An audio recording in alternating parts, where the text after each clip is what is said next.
there exists a place I can go to, a physical place where I simply think better. Almost instantly, my mind begins to declutter. Thoughts become organized. I get a very clear sense of where I should focus my energy and attention. I have more ideas, better ideas. I realize all my other ideas were shit.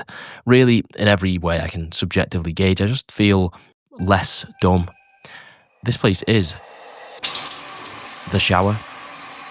I know some of you know what I mean because you've heard the phrase shower thoughts before.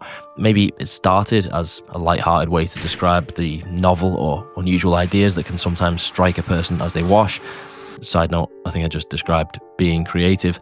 But the reason the phrase became a phrase is because most of us experience this to some extent, and some of us, or at least one of us, can sometimes experience what seems like quite a stark difference in how we think when inside and outside of the shower.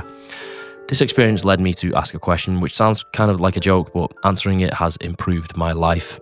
Is it possible to have shower thoughts when you're not in the shower? I think so, and I'll tell you why and how, but we have to ask another question first, and it's a question with a concerning answer. Is it the shower that unlocks some kind of added extra function, or is it life outside the shower? Is it the rest of life that hinders, inhibits, impedes our ability to think clearly, focus, be creative, and operate somewhere close to our potential?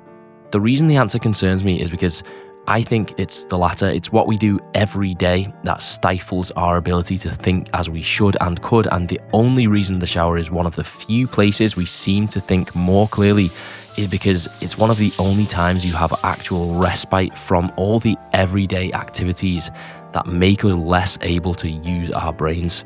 It's not that I'm smarter when I'm in the shower.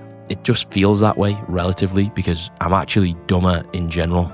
You see, I think before screens and social media gave us brain rot, before sound bites and character limits caused the death of nuance in public discourse, before the trend towards slapstick, corny, unserious movies made things like deep characters and complex plots and actual suspense almost extinct, shower thoughts were just thoughts. Nobody was talking about shower thoughts in the 90s because we didn't yet live in this hyper-stimulating environment that created the distinction between those and our everyday thoughts.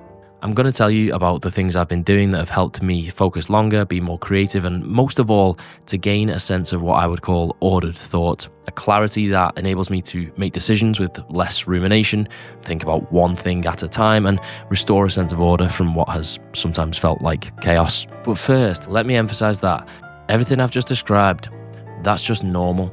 That's where the baseline should be. I'm not aiming for limitless. I'm not saying that by the end of this video you'll have superhuman abilities and be able to work for 12 hours straight or learn Italian in 3 days or even be competent at Scrabble. But if you actually do everything I talk about and stick to it, I think you will eventually get to a point where you noticeably feel as though you are able to think better. And all I want for myself, and idealistically for everyone, is for us to be able to use our brains unimpaired by the self-inflicted detraining we put ourselves through every day. I'm not interested in hyper productivity. I'm not interested in being a self-improvement YouTuber. I'm not going to start using phrases like high performer. I'm not trying to think more clearly so that I can work harder or make more money or achieve things. I just want to have interesting conversations. I just want to have an original idea every once in a while instead of being stuck in the perpetual cycle of regurgitation that overconsumption creates. I want to be able to concentrate on one thing without my thoughts being sporadically dragged in all directions at the faintest whiff of distraction. The distraction that maybe you feel right now because there's no interesting visuals or background music. These are all things that should be well within the capabilities of the average human and things that I felt perfectly capable of before I made myself stupid with too much internet. So this is some of the stuff I've been doing and some of the realizations I've had on this journey to become just less fucking daft, mate. You know what I mean? Less, just not as daft, not quite as stupid, man. Do you hear that? Just hollow, bro. Let's start with the obvious stuff. Use your phone less, keep it in another room, go out without it, turn it off when you can, at least turn your Wi-Fi and data off so people can still call you if somebody died. Actually, if they're already dead, it's probably not really an emergency anymore, is it? You could wait a bit longer. Move your apps into harder to reach places. Set time limits on them, or better, just delete them. Have rules. No phones at the table. No phones in bed. Clean up your desktop screen. Depersonalize your internet. Decline the cookies. Ask the app not to track. Block suggested content. Browse incognito. Be ruthless about who you follow and what content you do consume. Stop mindless scrolling. It is the devil, and the more you do it, the more you'll find real life tasks that require attention difficult. That's all the obvious and truthfully the most impactful stuff. So action 1, all of the above. But it goes further than that, because overconsumption extends beyond mindless scrolling. I used to listen to a podcast every time I was driving or walking somewhere. I used to listen to audiobooks whilst training. Sometimes this would be semi-educational content, and I'd feel like this was a good use of time. In isolation, these things aren't bad, but if all you do is create a constant stream of information going into your brain, you stop anything good from coming out. I thought more input would equal more output. The more information you take in, the more things you learn and expose yourself to, the more you'll be able to be creative and do good work and make a meaningful contribution in whichever way you choose to apply yourself. And that is true to an extent. But there comes a point where it switches, and the more you continue to flood your brain with a constant stream of information, even if it's educational or seemingly productive, the harder it becomes to output anything worthwhile. Many things in life are like this, but the simplest analogy is caffeine. Some will improve your focus and concentration, but once you go past a certain amount, it begins to have the opposite effect. And eventually, if you keep consuming more and more, much like suffocating your brain with input, you become effectively useless. So, realization 1, overconsumption often wears the mask of productivity. Creativity, look and you shall not find.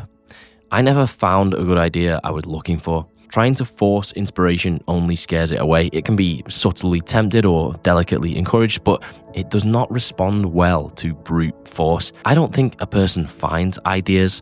It would be more accurate to say ideas find you, and the most you can do is create the right environment for creativity to arise. I used to try to think of video ideas by looking at other videos and channels and hoping it might inspire me to think of something semi-original. I realized that actually, instead of inspiring creativity, this was doing the opposite, killing it, because when you consume other people's work or ideas in this way, you create channels in your brain for your thoughts to flow down, and channels become deep grooves that stifle creativity, because when you've seen something done one way 100 times, it's hard to then imagine it done any other way. Sometimes you even think that you've had an original idea, later to realize you've seen it before. And when you subconsciously adopt other people's ideas like this, well, to me, that feels like becoming less of an individual, because creativity is one of the purest expressions of a person's individuality. And if you sacrifice that, we all lose something valuable and the world loses individuals.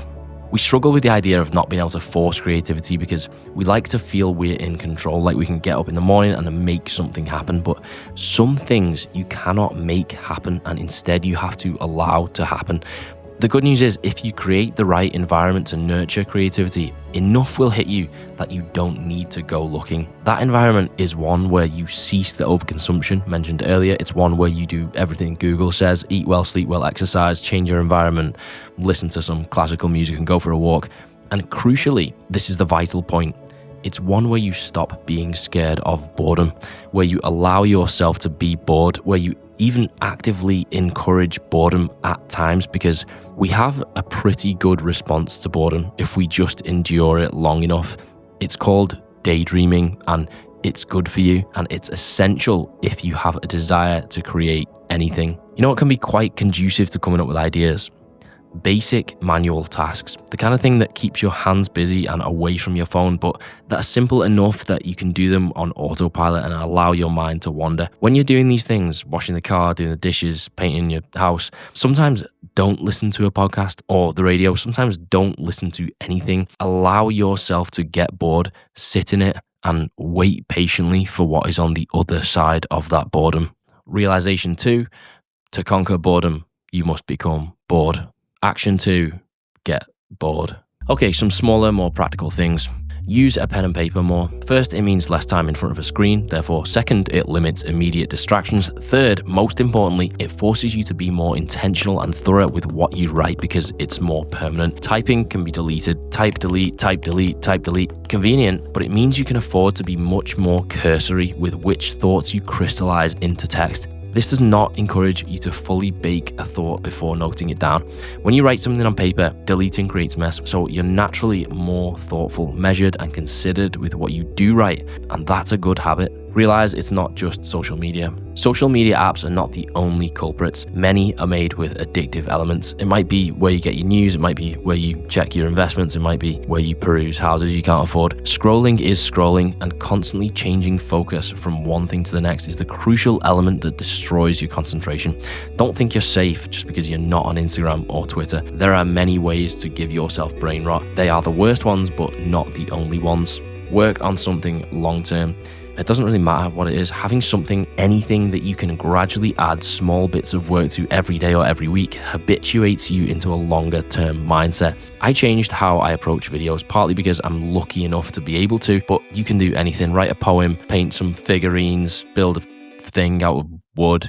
Just do something that you can't do in a day or a weekend. Do something you look at and think, a good job will take me at least a month, even if you have to do that 15 minutes at a time. People are supposed to do things that take a long time.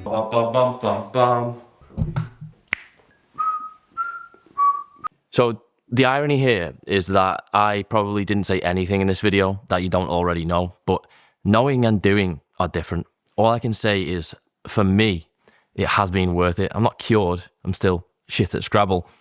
But I finally feel as though I have halted and to some extent reversed the gradual deterioration, not even that gradual, of my faculties, right? And I'm once again able to do myself justice every day.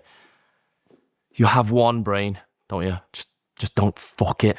Just stop doing that to it every day because it doesn't like it, man. It's bad.